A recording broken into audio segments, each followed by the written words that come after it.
his toes.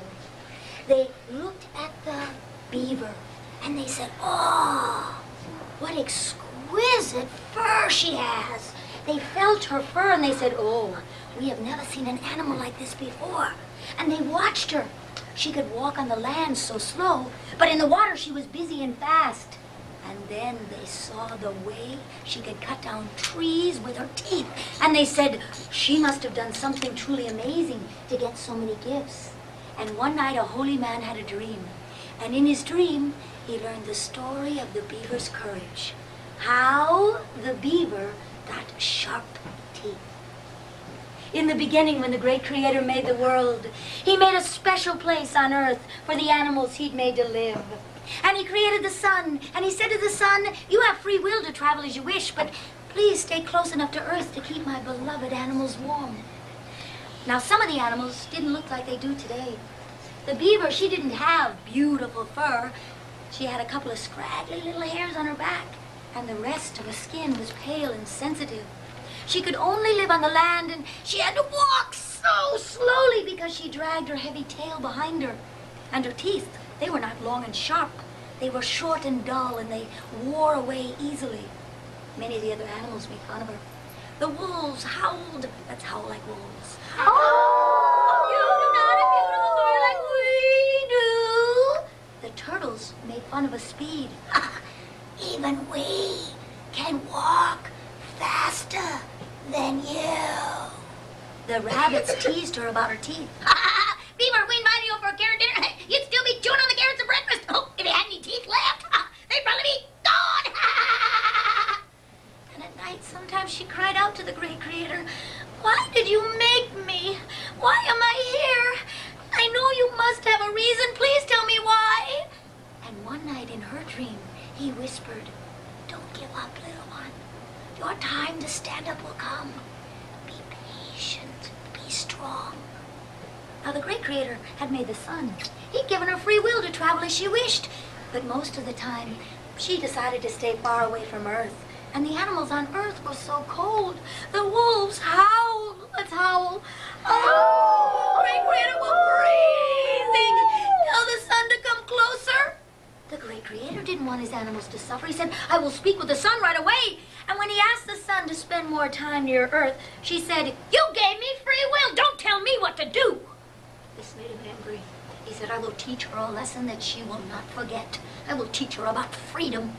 He took a very long pole, stuck one end of it deep in the ground. The other went way into the sky, way above the clouds. He took a very long rope, so long and so strong that the sun could not melt it with her heat. And in the end of the rope, he tied a loop with a knot. He climbed the tallest mountain and the tallest tree, and he waited for the sun to pass by. And when she did, he roped her, tied her to the top of the pole, and buried the end of the rope deep in the ground. He said, "Now you will keep my animals warm." Oh, the sun fought back and forth and back and forth, but she could not break free. And now she was too close. The water was disappearing. The fish were dying. The wolves got as close as they could in the shade, and they howled. Let's howl. Oh, sun, we're melting. But if we break the rope and set you free, we will freeze again. What can we do? "No," said the sun. "I've learned my lesson. If you break the rope, I make you this promise. I start from the east. I stop in the middle. I leave you in the west, but I will come back. Just break the rope and set me free." Oh, the wolves howled. Let's howl. Oh, we made a plan with the sun. Now someone else must cut the rope. "I will," said the eagle. "With my sharp talons and beak, I will break the rope and fly to victory." So the eagle started his descent. But before he was halfway there, the feathers on top of his head burnt off. Maybe that's how he got to be the bald eagle. "I won't do it. I can't do it. I can lose all of my feathers. I wouldn't be the eagle anymore." And the animals heard that the eagle wouldn't do it. They started to make their own excuses. My claws are not sharp enough. Ooh, I have a family." The beaver heard the great Creator whisper in her ear, "Your time has come." She said, "I will do it." Some of the other animals laughed. "Well, if we lose the beaver, it's no great loss." Other animals stood back in awe. She was doing something they were too afraid to do. Slowly, she began to walk towards the rope.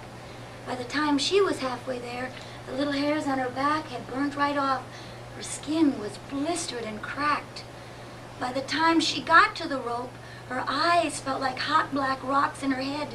She opened her mouth and she began to chew, back and forth, back and forth. In 3 chews, the rope had worn her teeth away. She chewed with her gums. I won't give up, I won't give up. She chewed until her gums were gone.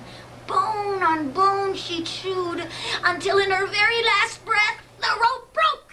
The sun was free. Aye, the animals gathered around the beaver. But her life spirit had left her body. The great Creator knelt down. With one hand he held her life spirit. With the other he gently picked her up. He breathed her spirit back into her body. The beaver was alive again. Oh, little one, your courage. I am going to give you gifts. I'm going to give you teeth so strong you can chew down trees. And he took the sharpest tools, the tomahawk and the chisel, and he fitted them into her mouth. And now you live on the land. I'll give you the ability to live in the water where you can be busy and fast. And so you can live in the water at any time. I'll give you 2 kinds of fur, one underneath to keep the cold out, and on top of that, the softest, most exquisite fur I have ever made. Any animal who touches it will know you did something great. And I will always know of your courage. I will know how you never gave up. And that is how the beaver got sharp